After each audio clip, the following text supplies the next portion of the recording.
Welcome to Cyber Threat Intel, your go-to source for the latest updates, news, and insights on cyber threats. Our goal is to arm you with the knowledge to protect yourself in the digital age, whether you're a cybersecurity professional or just curious about the threats lurking in the digital shadows. Make sure to subscribe now on YouTube or your favorite podcast listening platform to join us on the front lines of cybersecurity, because in the world of cyber threats, knowledge is power. Welcome. This is Cyber Threat Intel. I'm your host, John Good. This is episode number 36. And this is May 16th, 2024. Today is Thursday. I know yesterday I thought it was Thursday, but it was only Wednesday. We weren't quite there. So we are into Thursday. If this is the first time that you're joining the show or watching the content, glad to have you here. If you're returning, coming back from a previous episode, glad to see you coming back and always enjoy you being here. So with that being said, if you need to grab a snack or a drink or something to get you through the content, make sure you go do that. But otherwise, let's get into the content. All right, first article here. Turla Group deploys Lunar Web and Lunar Mail backdoors in diplomatic missions. An unnamed European Ministry of Foreign Affairs, MFA, and its 3 diplomatic missions in the Middle East were targeted by 2 previously undocumented backdoors tracked as Lunar Web and Lunar Mail. ESET, which identified the activity, attributed it with medium confidence to the Russia-aligned cyber espionage group Turla, aka Iron Hunter, Pensive Ursa, Secret Blizzard, Snake, Ouroboros, and Venomous Bear, citing tactical overlaps with prior campaigns identified as orchestrated by the threat actor. Lunar Web, deployed on servers, uses HTTPS for its CNC command and control communications and mimics legitimate requests, while Lunar Mail, deployed on workstations, is persisted as an Outlook add-in and uses email messages for its CNC communications, security researcher Philippe Jurakaco said. Turla, assessed to be affiliated with Russia's Federal Security Service, FSB, is an advanced persistent threat, APT, that's known to be active since at least 1996. It has has a track record of targeting a range of industries spanning government, embassies, military, education, research, and pharmaceutical sectors. So one of the things that you have to do in your organization, in your government, in your entity, wherever you work, right, is you have to do this whole thing of threat intelligence and understand who your threats are, right? A lot of times with this process, we track this or kind of link it with our risk management process or our risk register. We don't always necessarily call it threat intelligence, depending on the organization or the team or whatever that you're in. But that's the idea. You want to understand who has an incentive or an interest in your organization and coming after you. When you know that, you can look at things like motives. You can look at techniques. So you can start to document all this stuff and build up a profile of these different groups so you better understand who might come after you and what they're likely to go after, what techniques they're likely to use, what technology stacks they like to go after, those kinds of things. And then you understand better your enemy. It's that whole Sun Tzu idea of knowing your enemies and being able to better defend against them because you understand them better. The exact intrusion vector used to breach the MFA here, and it's talking about how they were able to breach MFA. It's unknown, although it's suspected that it may involve an element of spear phishing and exploitation of misconfigured Zabbix software. So if you remember back a couple episodes, we were talking about Okta and their leader, how they were talking about attackers are trying to make this shift towards post-authentication breaches or post-authentication techniques because things like MFA have gotten pretty strong. We still see MFA breached and compromised, so that's not, completely out of the woods here, but it is always interesting to see when attackers are able to either bypass MFA or they're able to just compromise the system that controls MFA, whatever the case is. Let's see here. It also says Lunar Mail, on the other hand, is propagated through a malicious Microsoft Word document sent via a spear phishing email, which in turn packs Lunar Loader and the backdoor. Lunar Web is equipped to gather system information and parse commands inside JPEGs, so JPG and GIF or GIF, whichever one you want to call it, image files sent from the CNC server, following which the results are exfiltrated back in a compressed and encrypted format. It further attempts to blend in by masquerading its network traffic as legitimate looking, so things like Windows Update. Now, this is pretty interesting. If you can provide just image files and those have commands embedded in them, and then your malware can execute that and run those things, that's pretty interesting. It's one of those things where, as a user, you're just going to have this image. You're not going to know anything. So you're not even going to see all of these things that look like PowerShell commands or bash commands or whatever it is, whatever kind of commands. You're just going to see an image. That's pretty creative. That is definitely going to draw less alert, because I think if people see things that look like commands, they're gonna question that. They're gonna be like, why is this here? What is this? And that's kind of starting that whole trail of the incident response process and alerting who needs to understand that, and kind of ruining your attack if you're a malicious threat actor. All right, next article here. Tornado Cash crypto mixer dev gets 64 months for laundering $2 billion. No! Which in reality, it's really... Yes! Alexei Pertsev, one of the main developers of the Tornado Cash cryptocurrency Tumbler, has been sentenced to 64 months in prison for his part in helping launder more than $2 billion worth of cryptocurrency. The 31-year-old Russian national was arrested in Amsterdam in August 2022 for charges of hiding financial flows from criminal activities and facilitating money laundering. Tornado Cash is an open source, fully decentralized cryptocurrency mixer, Tumbler.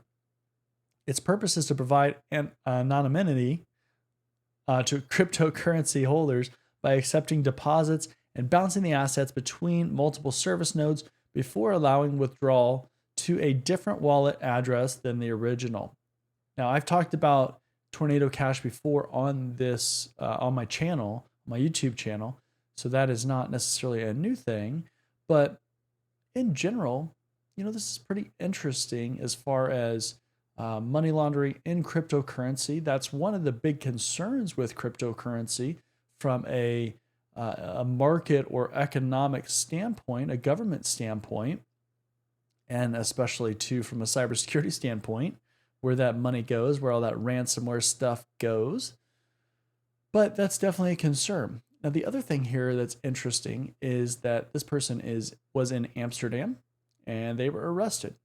I've made this point several times here on this show, but if you are a evil threat actor and you're doing things you shouldn't do, or that are malicious or whatever, in a lot of countries, you're going to get tracked down eventually. If you go to a country that has extradition, then you're going to get extradited to wherever you were committing those crimes or being charged. The United States is notorious or very well known for going after people in these other countries and bringing them to justice.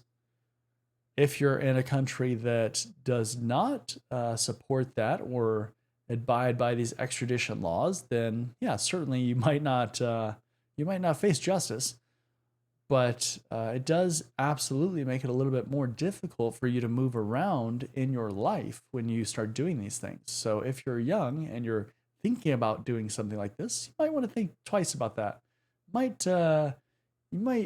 Your efforts might be better served to be on the right side of things. Article also says in one case, Tornado Cash was used to launder about $450 million of the $625 million stole in the Axie Infinity hack, which I have also talked about on this channel. In his plea, Pertsev claimed that he only, and this is always great, only intended to provide privacy for the crypto community and not break the law by supporting criminal operations, adding that he had no way to prevent abuse from users. The claims were rejected in court, explaining that Tornado Cash did not include anti-abuse safeguards, and that the developer did not make an effort to prevent money laundering through the platform. So this is this is a common defense. We see this with a lot of products and services that are created that have dual use, we call them, because you can use them for multiple things. We see things like a good example would be satellites. Okay, so satellites can be used for great things. They can be used for Elon Musk's Starlink internet, or they can be used to spy on people. So we see this dual use idea, and that in particular with satellites, those are restricted, and there's certain just restrictions and controls around the development of them and how they're used, how they're deployed, all those kinds of things.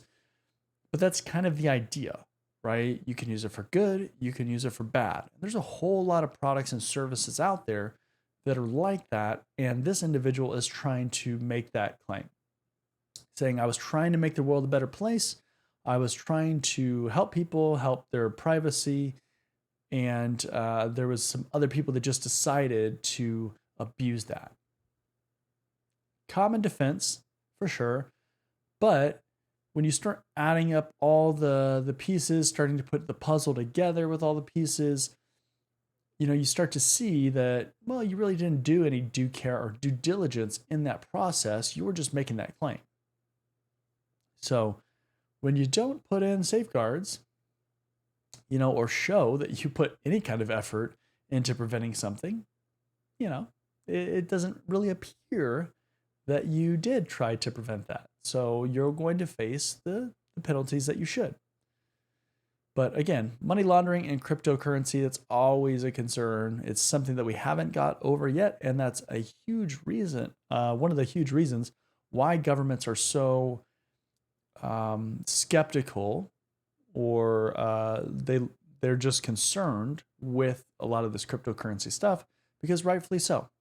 There is a lot of money laundering and things going on in cryptocurrency that we haven't figured out yet. So moving on here, Windows Quick Assist abused in Black Basta ransomware attacks. Go!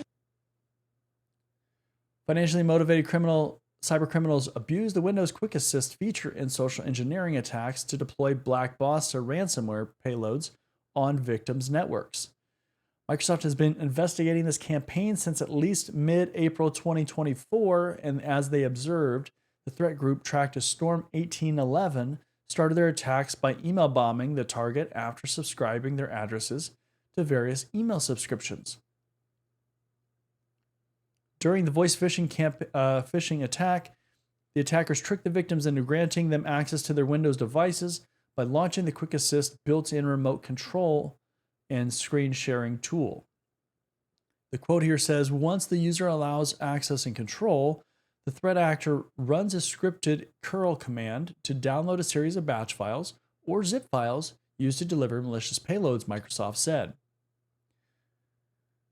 And then they give a few images of the Quick Assist function. It also says, after the Conti cybercrime group shut down 2 years ago following a series of embarrassing data breaches, it broke up into multiple factions, one of which is believed to be Black Basta. So with this, relatively standard kind of stuff, using a screen sharing kind of capability. We see this with things like TeamViewer. That's a pretty common one. VNC, Windows Quick Assist. That's pretty common. One of the things that is also fairly common is this whole idea of multiple phases of compromising systems. So a lot of these malware or threat actors, bad actors, they will deploy kind of initial payload that is not the full malware. And then there's a few stages beyond that where that initial infection vector will execute something, and then it will reach out to some other server or somewhere to grab a lot of the other pieces of the malware that it needs to operate. Pretty standard stuff, and as part of the whole obfuscation aspect of this, because if a piece of malware executes everything at once, then it's certainly going to be easier to detect versus if it reaches out for different components or different pieces of the malware. Well, then it's kind of modular, right? Because you can change one of these little scripts or these add-ons or things that it needs to do, and then thereby the signature of that changes. And so these anti-malware pieces of anti-malware softwares, antivirus softwares, things like that are working based on a known signature database, they can no longer detect that signature if it's brand new or it's more difficult to detect. So pretty common stuff, but always interesting to hear about it. Next article, senators urge $32 billion in emergency spending on AI after finishing year-long review. Bipartisan group of 4 senators led by Majority Leader Chuck Schumer is recommending that Congress spend at least $32 billion over the next 3 years to develop artificial intelligence and place safeguards around it, writing in a new report released Wednesday that the U.S. needs to harness the opportunities and address the risks of the quickly developing technology. While any legislation related to AI will be difficult to pass, especially in an election year and in a divided Congress, senators said that the regulation and incentives for innovation are urgently needed. So, one of the things that I've talked about before in this show is that the government is looking at using AI for things like critical infrastructure and decision making. And with those, certainly comes immense responsibility.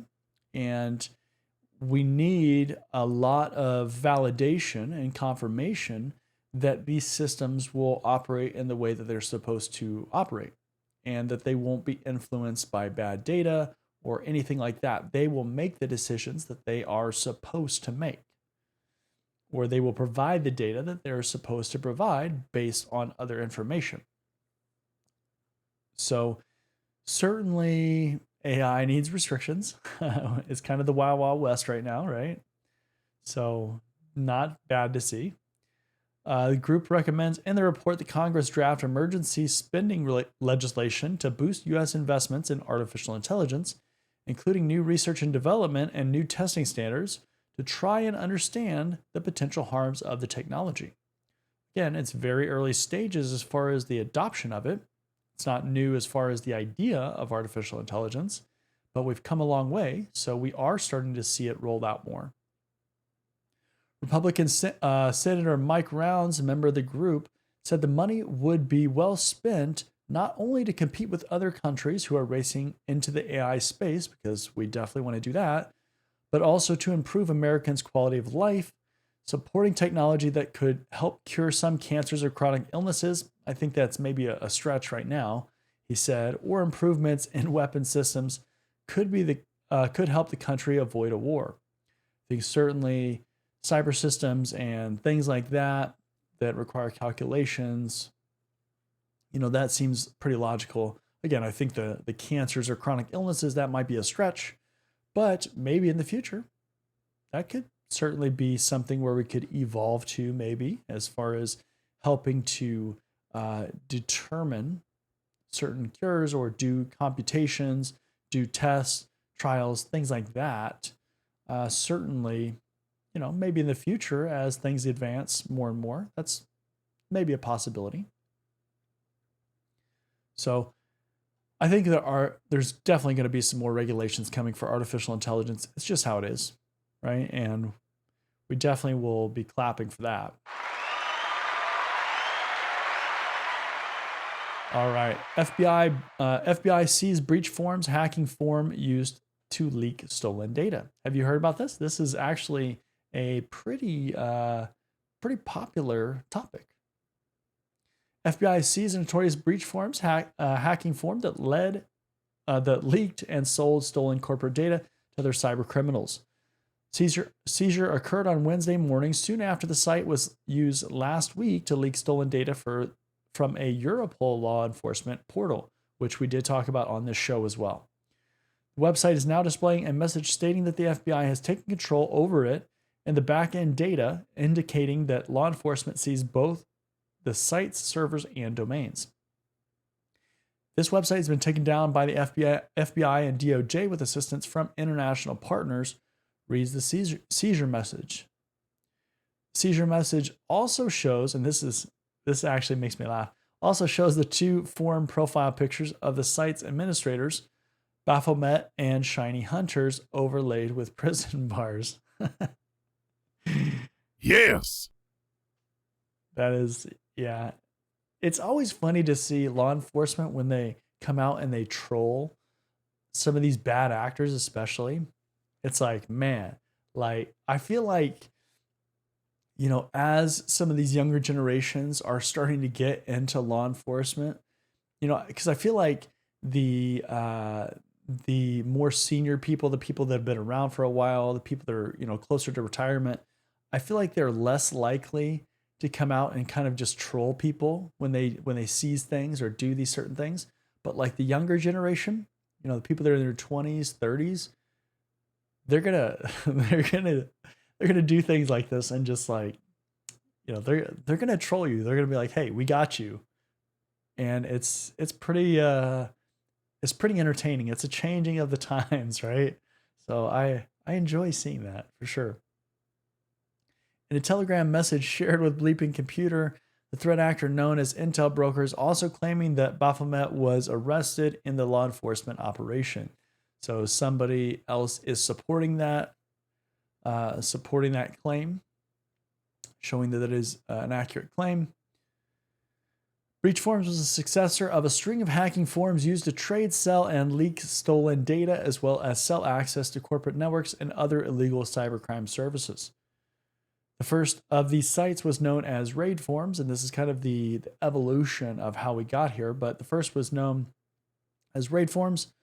Then a new form called Breached came to fill the void left behind by Raid Forms.